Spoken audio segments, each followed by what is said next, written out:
ان لا تمييز في هذا البلد ما بين مسلم ومسيحي، كلنا اخوة في هذا الوطن متساويين في الحقوق وفي الواجبات امام دولة القانون. السكة دي ما خلصتش والسعي ده ما تمش، والنصر اللي ربنا ابتدأوا برحمته بينا في 25 يناير لم يتمه علينا بعد، وهيتم هذا النصر علينا بقدر سعينا. انا النهارده معاكم بقول لكم هنواصل السعي. ازاي؟ احنا اغلبيه بس مش متنظمين، هم اقل بس متنظمين. يبقى حلها بسيط، نتنظم، نبقى مع بعض، نبقى مع بعض ونقيم معا التيار الشعبي المصري أداة لنضال المصريين من أجل تحقيق أهدافهم في العيش والحرية والعدالة الاجتماعية. هنبني هذا التيار سوا بمجهودكم، خلص بس الكيلو بعد كده نفتح الطريق، وبرؤيتكم وبعقلكم الواعي وبقلوبكم الطيبة، وهنكمل. لأني مش عاوز مصرية ولا مصري يحزن او ييأس او نفسه تتصد زي ما بشوف ناس كتير. ربنا بيقول لنا ولا تهنوا ولا تحزنوا وانتم الاعلون ان كنتم مؤمنين. واحنا بفضل الله مؤمنين بربنا وبشعبنا وبثورتنا وبحقوقنا وبنفسنا، وهنكمل مشوارنا لحد ما غلابة مصر اصحابها الحقيقيين ينصفوا من اهل الغنى وياخدوا حقوقهم في هذا الوطن ويعيشوا مستورين ميسورين في بيت سعيد لكل اسرة مصرية باذن الله. هنواصل هذا السعي مع بعض وهنخش الانتخابات الجاية. بقول لكم انتخابات مش رئاسة، مجلس الشعب اهم من الرئاسة، ومش مجلس الشعب، المحليات اهم من مجلس الشعب. فبقول لكم استعدوا، شكلوا التيار الشعبي المصري، واحنا بنقول ورقه بسيطه جدا هتتوزع عليكم في اخر هذا المؤتمر، اقروها صفحه واحده، اللي يلاقي قلبه مفتوح لها وداخله دماغه يقلب الناحيه الثانيه من الصفحه ويملى البيانات دي عشان يبقى واحد من المؤسسين.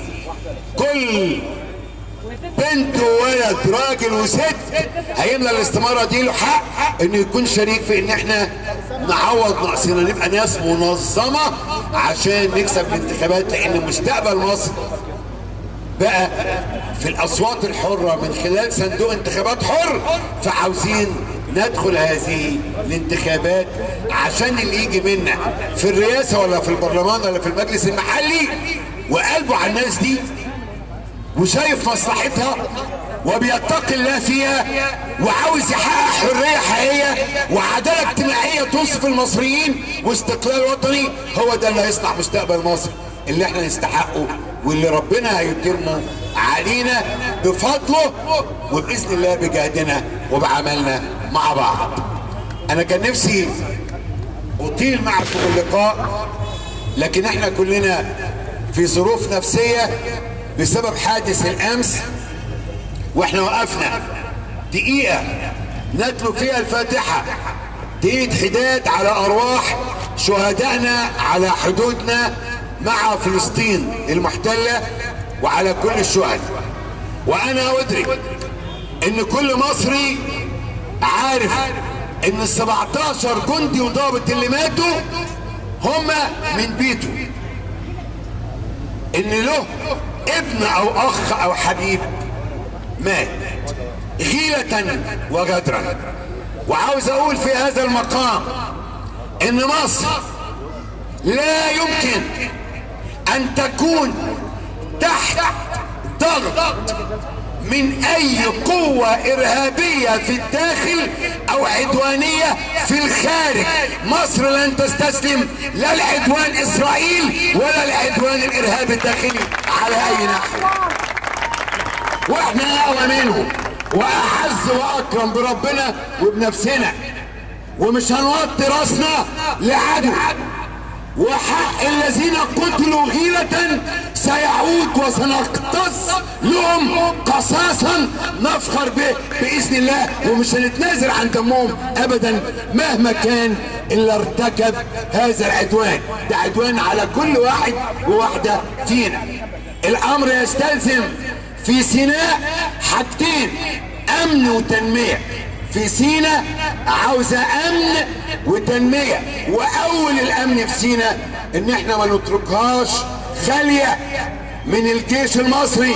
ممنوع على الجيش المصري بحكم الترتيبات الامنية في كامب ديفيد انه يدخل على ارضنا في سيناء، يعني نقص في سيادتنا الوطنية. ده الكلام اللي كنت بقوله في حملته الانتخابية، فيقولوا ده حمدين صباحي عايز حرب لا، انا مش عايز حرب مع اسرائيل، بس ما اقبلش ان اسرائيل تدخل بنفسها او بعملائها تقتل ولادنا واحنا ساكتين.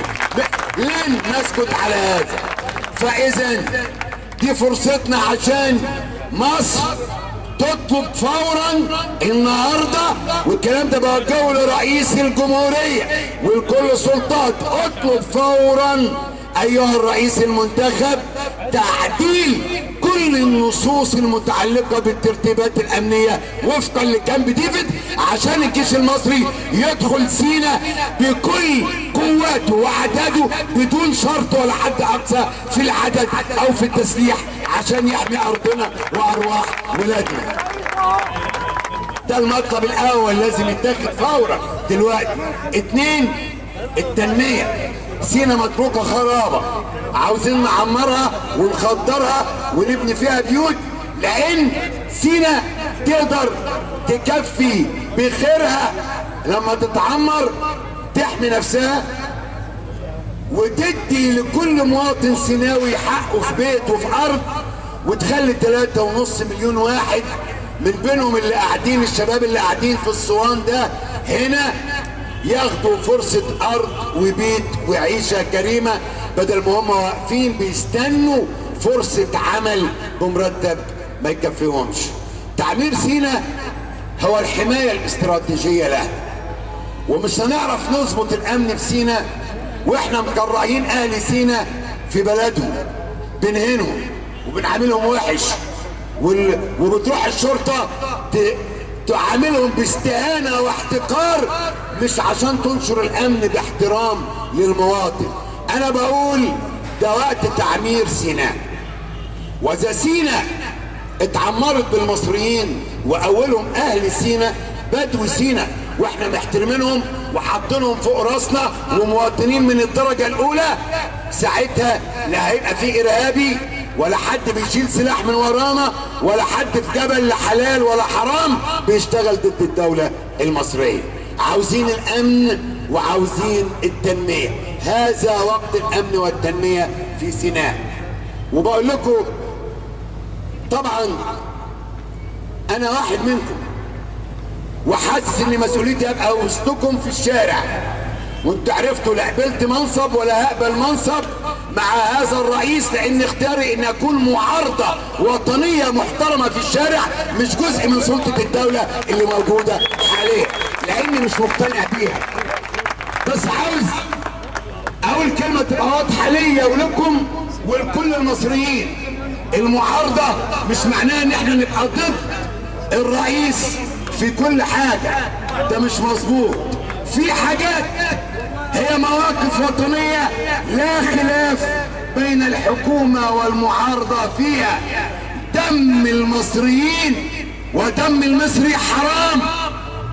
عندما يراق تهديد مصر من إسرائيل في هذه المواقف لا حكومة ولا معارضة. عشان كده انا بعلن معاكم من هنا، احنا في وقفتنا ضد الارهاب وضد اسرائيل ولحماية ارواحنا، كلنا سنكون مع القوات المسلحة المصرية الباسلة ومع الرئيس المصري المنتخب محمد مرسي ومع الحكومة رغم معارضتنا للحكومة وللرئيس. بس في هذا المقام احنا وراهم واحنا معاهم واحنا ظهرهم، لان دم المصريين عمره ما هيروح هدر. ووقفة المصريين في وش اسرائيل والارهاب هي وقفة كل المصريين، حكومة ومعارضة معا. الكلام ده مظبوط ولا مش مظبوط؟ انتوا مع الكلام ده ولا مش معاه؟ عشان تبقوا عارفين ان احنا واحنا بنعارض من الشارع في لحظة هنقول فيها المرسي واحنا بنعارضه احنا معاك، للجيش المصري احنا معاك، لاجهزه الامن المصريه احنا معاكي. هي دي اللحظه اللي بنقول فيها دول كلهم في مواجهه اسرائيل، في مواجهه الارهاب، لحمايه سيناء احنا معاك.